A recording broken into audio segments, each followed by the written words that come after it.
नमस्कार, मैं आपके साथ विभा उपाध्याय। वक्फ कानून को पश्चिम बंगाल के मुर्शिदाबाद जिले में जिस तरीके से हिंसक तौर पर देखा गया, उस पर कई सवाल खड़े हो रहे हैं। एक तरफ हिंसा का दौर नजर आया, तो वहीं दूसरी तरफ मुख्यमंत्री ममता बनर्जी ने वक्फ कानून को लेकर इमामों के साथ मीटिंग की। आखिर इस मीटिंग का क्या था मतलब, क्या था मायने? सीएम ममता ने इस दौरान वक्फ कानून के जरिए क्या किया, इन तमाम सवालों का जवाब भी हम आपको देंगे। लेकिन ज़रा जानिए कि आज इमामों के साथ हुई मीटिंग के बाद ममता बनर्जी ने कहा क्या। जिस दौरान ये मीटिंग वक्फ कानून के को लेकर हो रही थी, इमामों के साथ केंद्र पर जमकर निशाना साधती नजर आई सीएम ममता बनर्जी। ममता बनर्जी ने कहा कि मुर्शिदाबाद जिले के कुछ इलाकों में वक्फ कानून को लेकर कुछ गड़बड़ियां हुई। ममता के तरफ से जिस तरीके से बयानों को दागा गया, उन बयानों के जरिए सिर्फ उसकी जद में केंद्र सरकार नहीं थी। ममता बनर्जी ने सारा का सारा ठीकरा जो है इस हालात के लिए, मुर्शिदाबाद की घटना के लिए केंद्र की मोदी सरकार से लेकर कांग्रेस, नीतीश कुमार और नायडू तक फोड़ती नजर आई। ममता ने कहा कि अगर टीएमसी वक्फ हिंसा में शामिल होती, ऐसा जैसा कि विपक्ष दावा कर रहा है, तो उसके नेताओं के घरों पर हमला नहीं होता। मुर्शिदाबाद के जिन इलाकों में वक्फ संशोधन अधिनियम के विरोध में हिंसा हुई है, वे दरअसल मालदा लोकसभा क्षेत्र के अंतर्गत आते हैं। ये सीट कांग्रेस की जीती हुई सीट है। कांग्रेस को इस हिंसक स्थिति पर नियंत्रण रखना चाहिए था।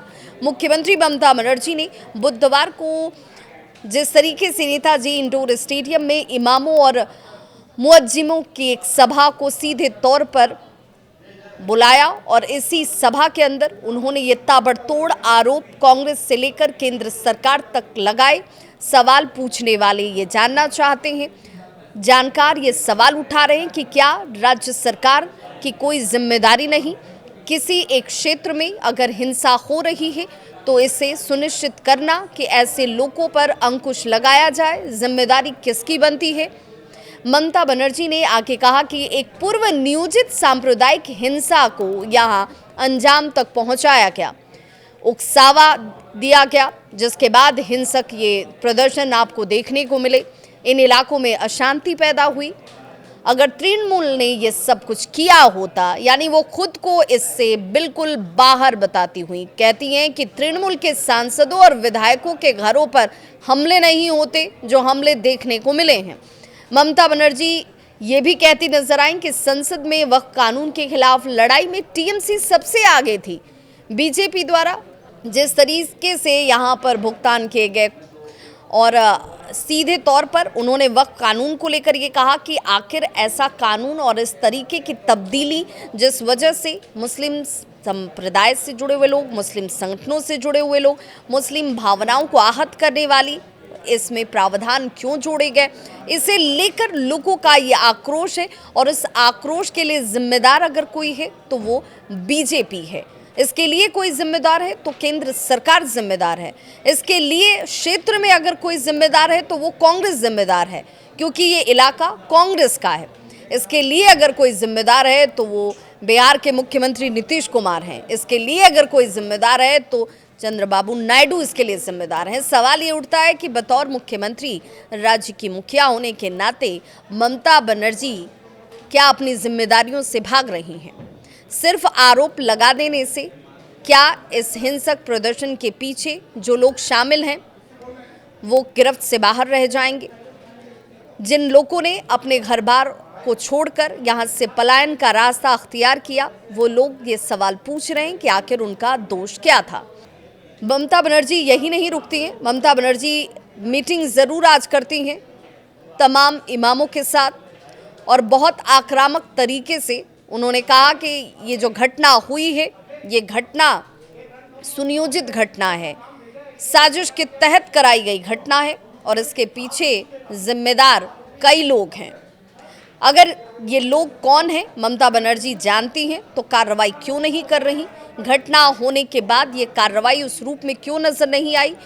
खुद राज्य सरकार और पुलिस पिटती, यहाँ पर राज्य सरकार के अंतर्गत जो प्रशासन आता है, पुलिस कर्मी आते हैं, व्यवस्थाओं को सुनिश्चित करने वाले अधिकारी आते हैं, वो इन घटनाओं के दौरान खुद आक्रोश को झेलते नजर आए। ममता बनर्जी कहती हैं कि मेरे सामने आकर कोई कहे, मेरे पीछे कहने से कोई फायदा नहीं है। उन्हें केंद्र को जवाब देना चाहिए। उन लोगों से ही सवाल करती हैं कि भाई जवाब तो केंद्र सरकार को देना चाहिए कि आखिर जो लोग इस हिंसा में अपनी जान गंवा बैठे हैं वो लोग आखिर क्यों शिकार बने, इसके लिए जिम्मेदार केंद्र सरकार है। ममता बनर्जी ने शुरुआत तो की थी हिंसा से जुड़ी हुई जानकारी साझा करने से, लेकिन वो पहुंच गई युवाओं को नौकरी देने तक।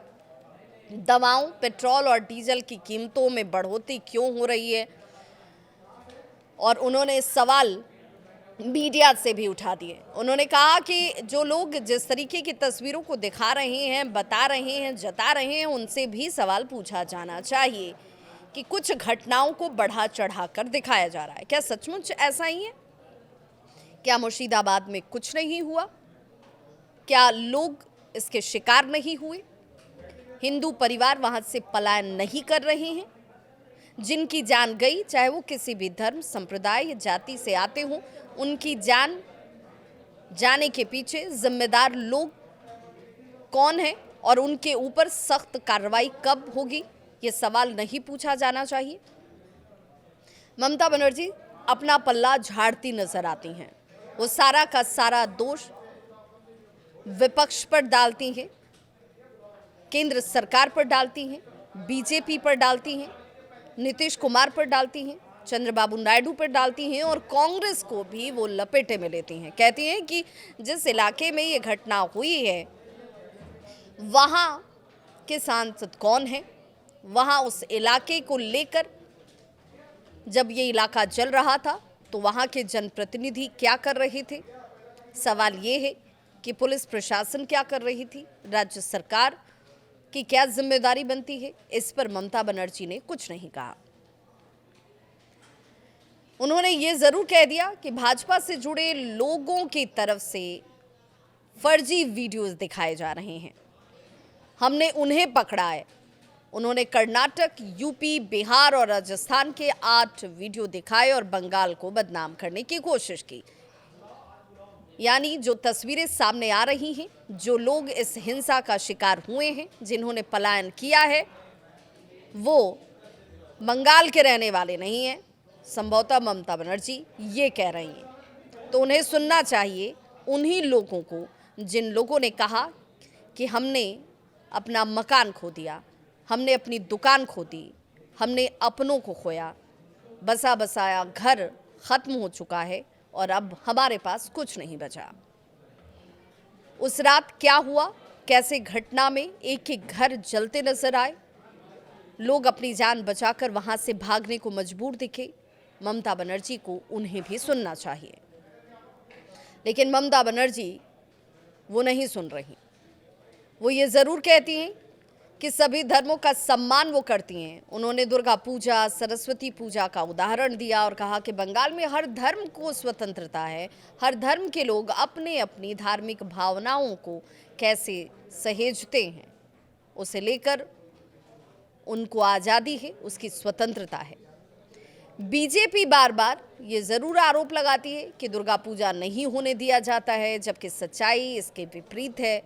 मुर्शिदाबाद के हिंसा में पीड़ित परिवार वालों ने कोलकाता हाई कोर्ट के मुख्य न्यायाधीश टीएस शिवगणम की पीठ से हिंसा की जांच राष्ट्रीय जांच एजेंसी, जिसे हम एनआईए के नाम से जानते हैं, उससे कराने की अपील की। क्या ममता बनर्जी ये कहेंगी कि जो लोग अपील कर रहे हैं वो बंगाल के नहीं हैं? क्या वो झूठ बोल रहे हैं, ये एक प्रोपोगेंडा है? क्या ये तस्वीर किसी अन्य राज्य की है, ये लोग कहीं और से ताल्लुक रखते हैं? इतना ही नहीं, नेता प्रतिपक्ष शुवेंदु अधिकारी की बात करें तो उन्होंने भी हिंसा प्रभावित लुधियाना का दौरा किया और उसके लिए अनुमति के लिए वो हाईकोर्ट का दरवाज़ा खटखटाते नजर आए। दोनों मामलों पर हाईकोर्ट में सुनवाई भी होने वाली है और बहुत जल्द इसे लेकर सुनवाई की जाएगी।